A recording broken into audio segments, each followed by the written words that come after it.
The village headman, a man of about 50, sat cross-legged in the center of the room, close to the coals burning in a hearth that was hollowed out by the floor. He was inspecting my violin. Among the possessions brought to this mountain village by the two city youths, which was how they saw Lou and me, it was the sole item that exuded an air of foreignness, of civilization, and therefore aroused suspicion. One of the peasants came forward with an oil lamp to facilitate investigation of the strange object. The headman held the violin upright and peered into the back interior of the body like an officious customs officer searching for drugs. Raising the violin to eye level, he shook it, as though convinced something would drop out of the sound holes. His investigation was so enthusiastic, I was afraid the strings would break. Just about everyone in the village had come to the house on stilts, way up on the mountain, to witness the arrival of the city youths. Men, women, and children swarmed inside the cramped room, clung to the windows, jostled each other by the door. He ran his calloused fingertips over one string, then another. The strange resonance froze the crowd, as if the sound had won some sort of respect. It's a toy. Lou and I exchanged anxious glances. Things were not looking good. For a while, my violin circulated through the crowd. A stupid toy!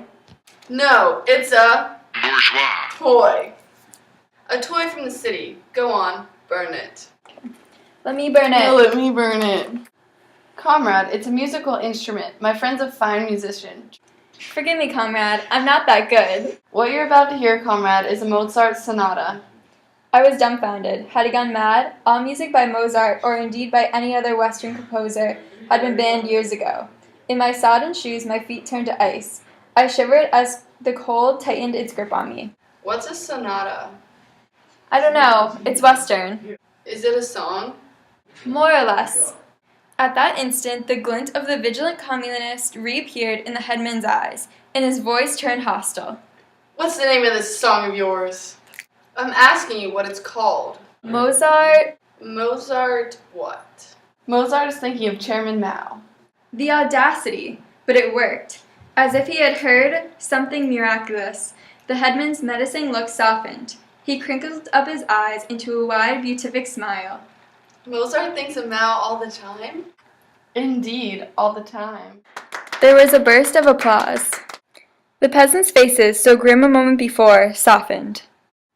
In Balzac and the Little Chinese Seamstress, an individual can only truly be an individual when they express themselves through art and music, as seen when the narrator plays his violin, because their freedom of speech is limited. By expressing their artistic talent, the narrator and Lou are able to develop an immediate relationship with the people on the mountain as well as the headsman. Through expressing his passion for music, he gains their interest. This interest gains the boys' respect from the town. The people on the mountain no longer look at the boys with scared eyes. They look at them with mystery, wondering what other knowledge they possess. The main factor that differentiates Lo and the narrator from the other villagers is the violin. The boys' academic knowledge and their knowledge of city life sets them apart. When they first arrive in the village, the boys believe themselves to be superior to the villagers because they know more about life away from the mountain. However, as they spend more time in the countryside, they realize that the villagers have different knowledge and skills that are just as useful. As the boys talk about it, they are able to enlighten the people on the mountain about what life is like back at their home, giving them a sense of pride despite their re-education. The headman is a man that represents the power of China's government and communism itself. The 3 red blood spots in his eyes that the narrator and Lo refer to represents communist China, which was represented by a red flag.